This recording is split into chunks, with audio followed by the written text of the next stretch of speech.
Hello everybody and welcome to the web series that still can't seem to give a crap about the World Cup, Pack and Review. Today, we're taking a look at what I consider to be one of the best sets of all time, Force the Breaker.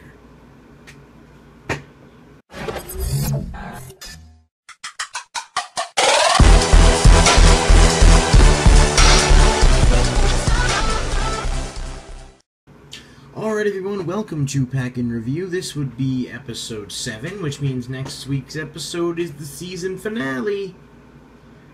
All jokes aside though, I've actually had a lot of fun doing this, and I've really been trying to find my groove and kind of make improvements based on what everyone else has to say, and it's been really cool to come this far with the series so far, and I'm hoping that with the next series, the next season rather, which I will have more details on in the coming weeks, we will be able to get some of the better packs, such as Invasion of Chaos, Legacy of Darkness, and even Duelist Revolution / Starstrike Blast are some that I'm interested in. So hopefully I'll be able to get my hands on some of those, and we'll be able to get some packs going that may not be quite as bland as Star Pack, but I mean eventually I want to be able to review every set, so we might as well get some of those boring ones out of the way first.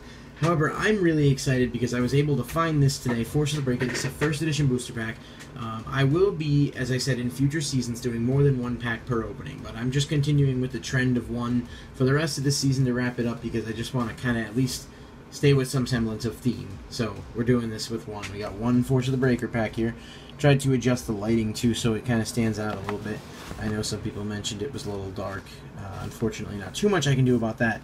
But regardless, I'm hoping that we'll be able to get some even more improvements in future installments.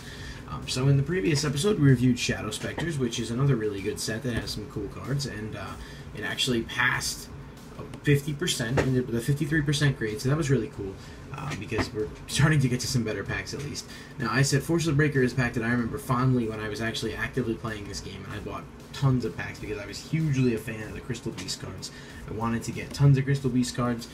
They were worth a decent amount of money when they came out, and believe it or not, some of them, the Ultimate Rare ones, are actually worth quite a bit of money now. We'll go over that momentarily.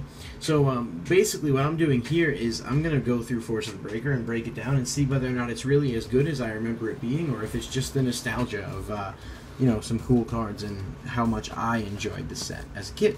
And then we'll crack it open and see. Like I said, this is first edition. These are really hard to find, and I grabbed this blister for more than you would normally pay. Let's just leave it at that.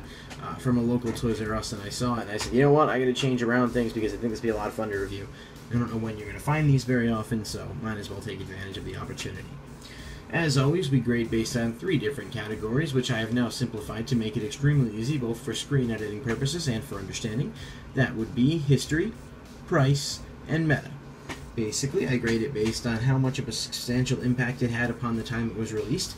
I grade it on what it's worth now if you were to try to buy it and make a profit, and I grade it on meta, as far as what its contributions are to the current metagame and whether or not any of the cards that are in the set have any substantial play. So without further ado, let's jump right into history. When Force of the Breaker came out, it was the very first pack to introduce the Crystal Beast monsters. Crystal Beast monsters were hugely popular at the time because of their appearance in the anime and Yu-Gi-Oh! GX, and people were extremely excited for them to come out. Now, as many of you competitive players might know, Crystal Beasts are not exactly a tier-level deck, but that doesn't change the fact that they've always been one of the more cool archetypes to come out. Cards like Crystal Beast Sapphire Pegasus, Crystal Beast Topaz Tiger, and even Ancient City Rainbow Ruins were all in this set. All of which also come available as Ultimate Rares, which is actually really cool because some of the hardest cards to find in this game, currently, even to this day, are first edition versions of the Ultimate Rare Crystal Beast cards and the cards that go with the deck. So it's really cool, and something we'll talk about briefly in price as well. Now this set also brought forth Volcanic Doomfire and some of the other volcanic monsters used by Axel in Yu-Gi-Oh! GX, and which is cool. Like I said, the anime and that does play a decent part, so the nostalgic factor is important to mention. Historically, it does have a lot of really cool cards, but it also has cards that historically made an impact. So it comes Eradicator Epidemic Virus, which started to see a lot of play a couple of years back when Dark Worlds became significant, and still sees play now, although it is limited to 1, so it's not quite the force it used to be. Gravekeeper's Commandant, which came as an Ultimate Rare and a Rare in this pack, and is a staple in Gravekeeper decks. Rise of the Storm Monarch, which everyone knows has been on the list before, used to be such a prevalent card in Monarchs back when Perfect Circle was a thing. It's still a really cool card. It's still an essential card in Monarch decks. and it's one that any competitive player will definitely remember. Not to mention, this set also came with cards like Volcanic Shell, which, while it may not have seen too much play within its own deck, is still quite cool in Gem Knights and other things. So to say that this set is historic is an understatement. There's a lot of awesome cards in this set that have both had a meta presence and have had a historic from a nostalgia factor. So, for history, we will give this a 3 out of 5. Moving on to price, my research has led me to find some very interesting things. For example, Harpy Queen, which comes as a rare and an ultimate rare in this set, despite having been reprinted as an ultra rare in Yu-Gi-Oh! Legendary Collection Joey's World, still commands an average price of $35. Not to mention Eradicator Epidemic Virus, which as a secret rare commands $27 on average. And then you have Ancient City Rainbow Ruins, Gravekeeper's Commandant, Rise of the Storm Monarch, and Crystal Beast Sapphire Pegasus, all of which range between 15 and 20 in ultimate rare. Now, I know it's kind of weird to grade that on a price factor because ultimate rares aren't easy to pull, but basically what I was trying to convey is the fact that there are some awesome cards in this set that aren't too difficult to pull that are worth a significant profit. Cards like Recurring Nightmare, which is a secret rare, averages $15 as well. Secret Rare Volcanic Rocket can be between 7 to 8, and cards like Mist Archfiend, Diabolos King of the Abyss, and Skyscourge Norlaris, exclusively as an ultimate rare, also carry a somewhat decent price tag. Now, while many of these are ultimates, some are secrets, and some, if you're buying a box, you're almost guaranteed to get at least one ultimate. So meaning that out of the ultimates in this set, most of them are actually worth money, and it can be a really cool investment. However, as much as I do like the foils in this set, there is the fact that many of the cards are very, lackluster. Some of the foils kind of suck, and some of the commons, if not most of the commons, are not that great. Meaning, as much as there is potential for price, there is also potential to completely lose out when it comes to price. So, being realistic with this, I will go ahead and give it a 3 out of 5. Simply because, as I said, I don't want to seem too biased. As I've said, I really do like this set, and there are some cards that can turn you a substantial profit, but there are also some cards that would kind of make me upset if I bought this box.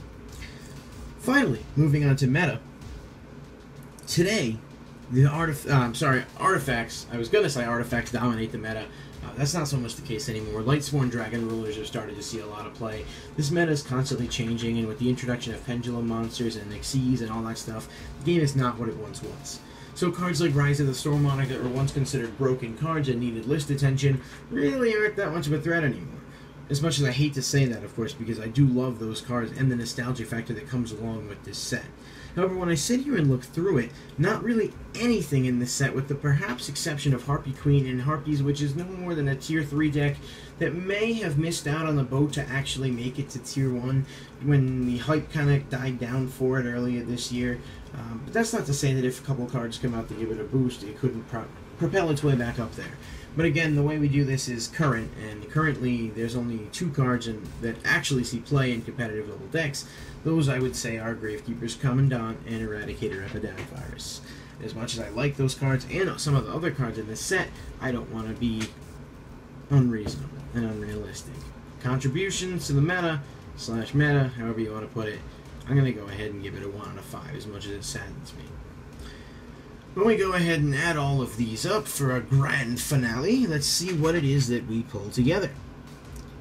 We put, and again, I actually sat down here before I started recording for this video, and I sat down and I got all of my numbers together. I did all of this calculations beforehand, but I didn't divide out the final thing, so I apologize for that. But basically what we're looking at here is 7 divided by 15, which, when we do it through the scale, ends up coming out to 46.6, rounds up to about 47%.